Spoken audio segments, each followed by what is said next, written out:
Well, we're here with Dorian Garrick. Dorian, thank you for coming. I know you're quite a Uruguayan yourself now. You have seen and you're a witness on how Uruguay has grown since it first started dreaming about becoming a provider of good genetics in Hereford breeding. So yes. Talk about us in this Congress, in the mark of this Congress. Right. Okay. So my work is as an animal breeder. So my interest is to try and improve populations, and we improve populations by selection. Yes. And what used to happen with selection was that an individual breeder would choose the young bull calves that they liked to become fathers, and the young heifer calves that they liked to become mothers, and they would run their own breeding program on their own farm, and they might record the pedigree with a breed association.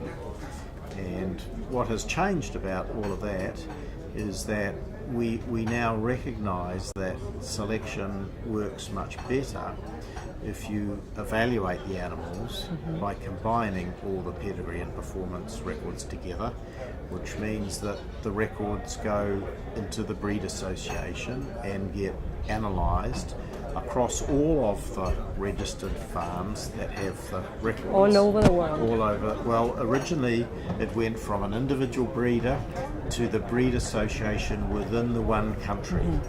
But many countries do not have as big a population as others, and they recognise that if they can combine their data together, they have more choices for bulls than they would have if they only stayed within their own country or only stayed within their own herd.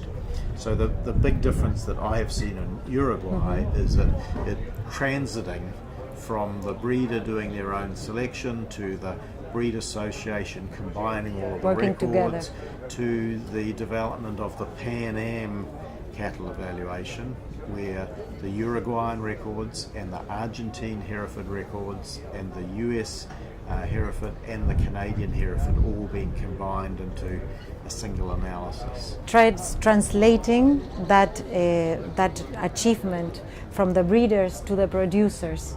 What are the benefits of this?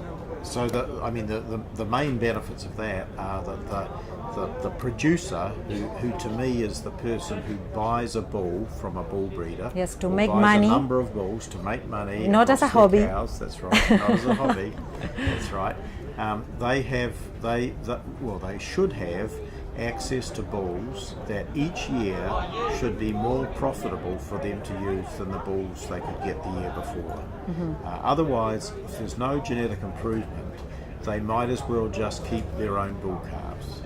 But it's more cost effective to have the bull breeder concentrate the effort on the measurement of animals and the collection of pedigree and the ranking, and provide a service to generate bulls that are better. But they must be generating bulls that are better each year. They must be practicing selection. Exactly. And the way they can practice selection is that they can choose from a catalogue a bull from somewhere else in Uruguay, or access semen from one of the other Pan-American countries, and they can use that in their own herd to benchmark how their animals compare to the animals that will be sired from somewhere else.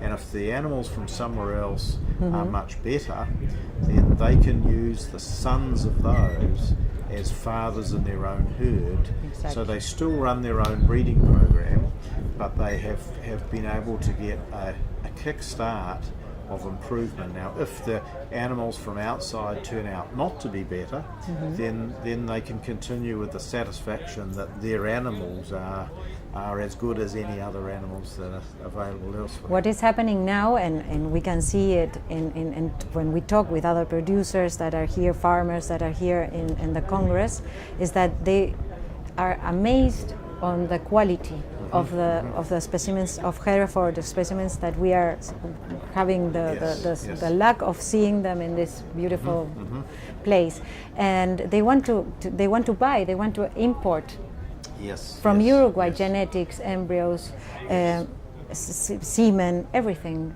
It's unbelievable for us. That's right. In such a short time, right? Yes. Where do you absolutely. put Uruguay as an export? As an export of seed stock? Yes. Well, I think what you're seeing is people in other countries who are wanting to access animals they haven't had in the past to see how they would do in their conditions. The environment is very different in different countries around the world. And so they see an animal that looks very nice, and what they really want to see is the offspring of that animal in their own circumstances, so they can compare it to the animals they already have. So that is the road that we have to travel. See how our specimens and our semen develop in other. Yes, there is definitely an opportunity for some of that benchmarking to be done. But with an evaluation like the Pan American, it actually allows you to know how well that animal might perform on your farm without having to do it by trial and error, because the comparisons are done with the records of all the animals in those countries together.